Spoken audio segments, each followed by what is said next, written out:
శివాలయానికి వెళ్ళినప్పుడు చాలా మంది చేసే తప్పు ఏంటంటేనమ్మా ప్రదక్షిణలు.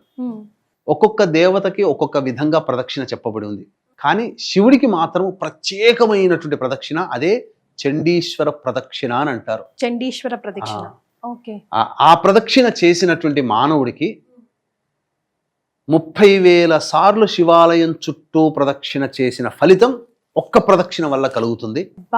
ఆ విధంగా 9 సార్లు గనక ఎవరైతే చండ ప్రదక్షిణ చేస్తారో, ఇప్పుడు మనకు టిబెట్ దగ్గర కైలాస మానస సరోవరం, కైలాస పర్వతం ఉందంటారు కదా, ఆ కైలాస పర్వతం చుట్టూ ముమ్మార్లు తిరిగినటువంటి ప్రదక్షిణ ఫలితాన్ని పొందుతారు.